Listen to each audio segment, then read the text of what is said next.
well? Oh, that's too bad, Sarah. Well, you did call in enough time. I can get a replacement for you. Oh, okay, Sarah. I hope you feel better. Bye-bye.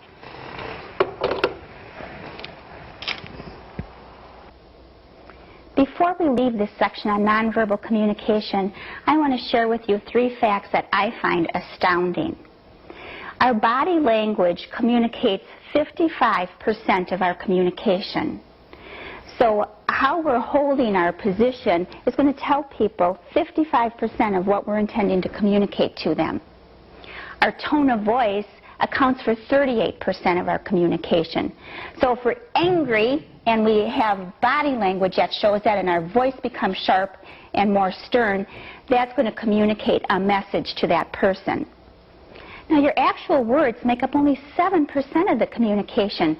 So while it's important that you carefully choose your words, as you can see, it's even more important that your body language and tone of voice go with those carefully chosen words. Because with body language and tone of voice, that's giving that message 93%. This is an astounding fact, one that's very important for you to remember when you think miscommunication is taking place. We're going to go now to the 4 communication styles. 3 of these communication styles don't work well at all and will guarantee to get us into trouble. And one of the communication styles is the one that works. So we're going to take a look at the same situation using the 4 different communication styles. In this scenario, 2 employees are concerned about call lights getting answered.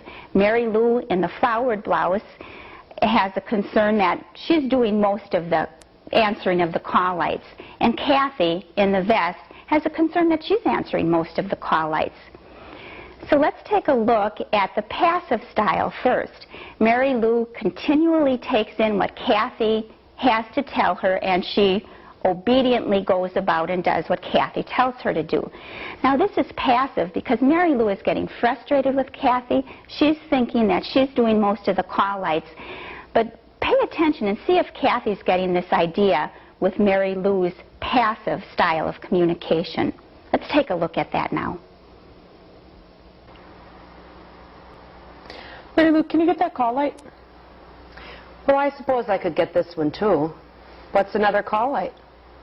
Well, I've gotten a lot of them this afternoon. You haven't really taken that many call lights. Well, as long as I'm going down the hall, is there anything else you'd like me to do? Well, now that you mention it, there's a bathroom on the end of the hall that's really messy. If you could kind of clean that up a little when you go down there, it'd be greatly appreciated. All right.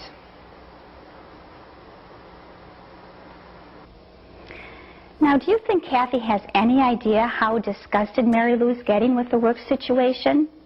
Mary Lou probably will remain disgusted, and if she stays in that passive communication style, she's going to choose to go work somewhere else.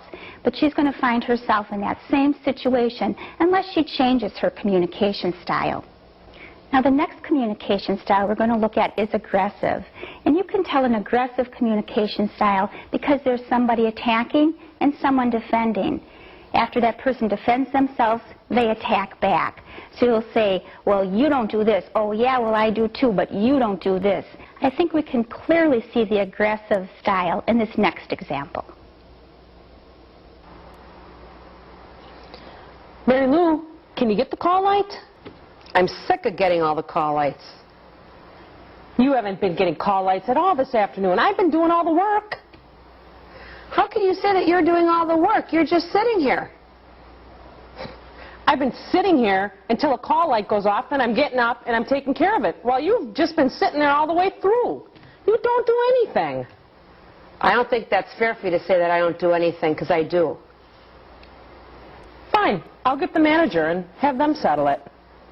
You just go ahead and do that, and I'll talk to her too and let her know how much you actually do. Fine. I think they're so busy deciding who's the worst person that they'll never get that call light answered. Let's look at a third example, which is called passive-aggressive. And this is where you give one set of impression to a person, and then you turn around and attack them later.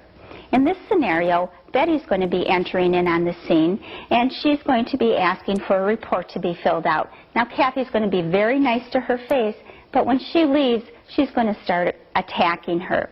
This work situation will continue to go on unless their communication style changes. But let's take a look right now at what the passive-aggressive communication style looks like. There's some documents you're supposed to sign and date. Nice outfit, Betty. Kathy? Oh, you're looking really good. Well, thank you. There's a call light. Do you think you could get it? Sure. My God, she is the laziest person I know. I'm telling you, you got to tell her to do every little thing that there is to be done. She won't do it on her own. Nothing. I'm sick of working with her. She's the only person that I know that I have to constantly tell, get the call light, Betty, get the call light, Betty. Everyone else at least hears it and takes care of it. Some people. Well, you know, at least there's us. We're the hardest workers there are. That's true.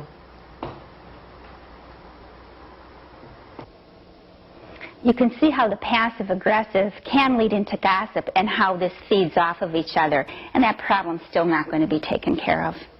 Now, you're going to be exposed to all of those communication styles, but I'd like to have you take a look at what I consider the best communication style, and that's the assertive technique. And this works because it focuses on the issue, so you get away from that pointing your finger and blaming or being afraid to say what you feel. So let's take a look at this in action and see how it can make a difference. Mary Lou, could you get the call light? Oh, Kathy, I've gotten so many call lights today. Can't you just get it? I've been getting just as many as you've been getting today. Oh, we got to do something about this. Well, what about if we meet over breakfast in the morning and try to work it out so that we're both getting an equal amount of call lights and that things are working out good for the resident? I like that idea. Okay, how about I meet you at 7 for breakfast? Sounds good. Okay. Now, I've had people look at this and say, yeah, like that's ever going to happen. But if you remember, you have control over how you respond. And if you use this approach and use the assertive style of communication, you're going to find that same success. Finally, we're going to address listening. First of all, let's consider why we want to become an active listener. Well, one reason is that people can free themselves of troublesome feelings when they're encouraged to express them openly. Best example I can think of is when you've lost someone that's close to you and you find yourself crying or you find yourself hurting. If someone's interested and wants to listen to you, you'll find yourself able to express what's painful to you in the loss of that person, and you begin to heal this way. So that's one good reason to be an active listener. Another reason is that it promotes a relationship of warmth between the speaker and the listener. If you know I have an interest in what you have to say, you're going to connect with me and you're going to feel that I'm a caring person. A third reason is that it helps with problem solving. If I'm listening to you and encouraging you to express yourself, you're going to find that you're going to come up with different solutions to problems. A fourth reason is that it encourages a mutual concern. The person will be more willing to listen to your thoughts and feelings. I'm interested in you, you're interested in me. And pretty soon we're working together to solve problems. The fifth reason is that it'll keep the ownership of the issue with the person. This is your issue, I'm willing to listen to you, but I need to keep focusing and back on you so that you begin to deal with it. And finally, an empathetic understanding can bring about positive changes. And what does this mean? This means that I'm with you, I'm understanding what you have to say, and I care very much about it. And although it's still your issue, you know you've got a friend and a good listener so that you can bring about those changes. Now, you have to have a special attitude when you're listening to someone, and these are very important. Number